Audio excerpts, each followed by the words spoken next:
हे राधे राधे। आज हम बात करेंगे सारस पक्षी के बारे में। सारस पक्षी के बारे में हम जानेंगे कि ये इसका प्रलय मौसम कब होता है, इसे समाज में इतनी अच्छी स्थिति क्यों प्राप्त है, ये इतना पवित्रतम पक्षी क्यों माना जाता है और ये सौभाग्य से भरपूर क्यों माना जाता है, क्यों इसे देखने से ऐसा माना जाता है कि आप सौभाग्यशाली हैं जो आपको इसके दर्शन हुए। तो चलिए आज इस वीडियो के अंदर हम सब कुछ जानेंगे। तो ये है सारस पक्षी, जो कि उत्तर प्रदेश का राजकीय पक्षी है। ये बहुत ही खूबसूरत होते हैं और इनकी लंबाई भी बहुत ज़्यादा होती है, यानी बड़े पक्षी होते हैं ये। इसे संस्कृत में क्रॉच कहते हैं। ये अक्सर झुंड में दिखते हैं। इनके बारे में ख़ास बात ये है कि ये अपने पूरे जीवन काल में सिर्फ एक बार जोड़ा बनाते हैं, मतलब अपना जीवन साथी एक बार चुनते हैं और जानवर होने के बावजूद ये अपना पूरा जीवन काल उसी साथी के साथ बिताते हैं। और अगर किसी कारणवश किसी एक साथी की मृत्यु हो जाती है तो दूसरा साथी जो होता है वो तड़प के अपनी जान दे देता है, मतलब भूख प्यास से अपनी जान दे देता है। अब हम जानते हैं कि इनका प्रणय काल कब होता है।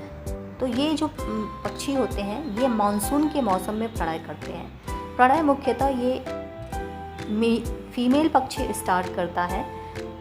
उसके लिए ये अपने पंखों को आकर्षक तरीके से फैलाते हैं और एक विशिष्ट प्रकार की ध्वनि निकालते हैं, अपना मुंह और गर्दन आसमान की तरफ करके। इस दौरान जो मेल पक्षी होता है वो अपना मुख और गर्दन, चोंच और गर्दन आसमान की तरफ करता है और उसके पंख जो होते हैं वो फैले होते हैं। और जो फीमेल पक्षी होता है वो अपना मुख और गर्दन आसमान की तरफ तो करता है, लेकिन उसके पंख फैले नहीं होते हैं। मुख और गर्दन आसमान की तरफ करके ये एक विशेष प्रकार की ध्वनि निकालते हैं। जो मेल होता है, इस तरह से देखिए, जो मेल होता है वो बहुत ही तीव्र ध्वनि निकालता है और उसके जवाब में जो फीमेल होती है वो दो छोटी छोटी ध्वनियाँ निकालती है। तो ये इनके प्रणय काल का मौसम होता है, मानसून के समय। और ये मुख्यतः जो फीमेल होती है वो 2 से 3 अंडे देती है और ये मेल और फीमेल दोनों मिल के अपने अंडों को बारी बारी से सेते हैं। 4 से 5 हफ्ते तक सेने के बाद उनके अंडों से बच्चे निकल आते हैं और वो बच्चों को 1 महीने तक ये दाना, नरम नरम नसें, जड़ें ला के खिलाते हैं और उसके बाद से 1 महीने के बाद दूसरे महीने वो अपना भोजन स्वयं खोजने लगते हैं और 2 महीने के बाद वो अपनी प्रथम उड़ान भरते हैं। अब हम जानते हैं कि सारस पक्षी को समाज में इतनी अच्छी स्थिति क्यों प्राप्त है। आपने अभी देखा कि ये जो पक्षी है ये अपने पूरे जीवन काल में सिर्फ एक बार जोड़ा बनाता है और अपने जोड़े में से किसी एक की मृत्यु के होने के बाद दूसरा भी अपने प्राण त्याग देता है। तो भारत में कई जगह जो नवविवाहित युगल दंपत्ति होते हैं उनको इनका दर्शन करना अनिवार्य होता है, मतलब उनको इनको दिखाया जाता है। तो इनको समाज में बहुत अच्छी स्थिति प्राप्त है। एक कहानी बहुत प्रचलित है, कहानी नहीं ये सच्चाई है।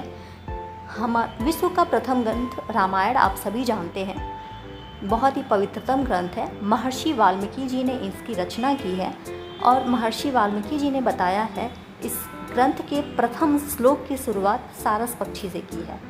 किस चीज़ का वर्णन किया है उन्होंने? एक बार सुबह के समय महर्षि वाल्मीकि 2 सारस पक्षियों को प्रणय करते देखते हैं। तभी एक शिकारी पक्षी जो होता है उसमें से एक सारस पक्षी को मार देता है।